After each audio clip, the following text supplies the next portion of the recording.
So in terms of a use case for, let's say, an early stage startup. So you've built out this phenomenal SaaS-based solution. You've got some seed money. You've got some team members in place. Everybody's worked very hard to get to where you are. And maybe you have a couple clients, but you're really at this point need to move into actively and aggressively selling your offering and generating revenue. And perhaps you don't have the expertise to do that. And look, there's nothing wrong with that, right? I mean, we're all not expert at everything, right? We can't be, right? So, now might be the time to consider bringing on some talent. And as I say, you've got some seed funding. You don't have a lot of budget available to you, so you're certainly not going to have enough money to bring on let's say, a very seasoned, successful sales executive that's going to charge whatever it is, a couple $100,000 to come on board plus commissions, and then you've got benefits and you've got payroll taxes and all kinds of headaches that go around with all that, and you've got plenty to do already. So the other side of that is, well, let's bring on perhaps someone that's very inexperienced. They're cheap. We can teach them. We can show them what we're doing and have them sell for us.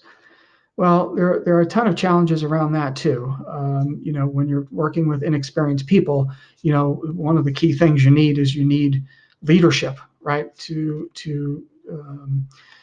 guide them and to drive them to work efficiently and effectively. So if you don't have that expertise on place to lead these folks, you're going to end up spinning your wheels. And there are costs associated with bringing talent on board, right? I mean, there are countless articles about the costs associated with doing this.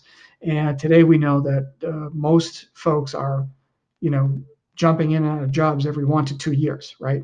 So, bringing on someone that perhaps was an SDR somewhere else and now wants to move up into a sales position, that could work for you.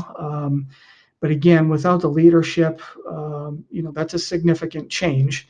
And although they might be somewhat affordable, again, without the guidance and training and things of that nature, it's going to be fairly difficult for you to get a quick ROI with that. You could potentially end up cycling through, very junior reps, over the course of 2 years, and then kind of look back and say, what just happened here, right?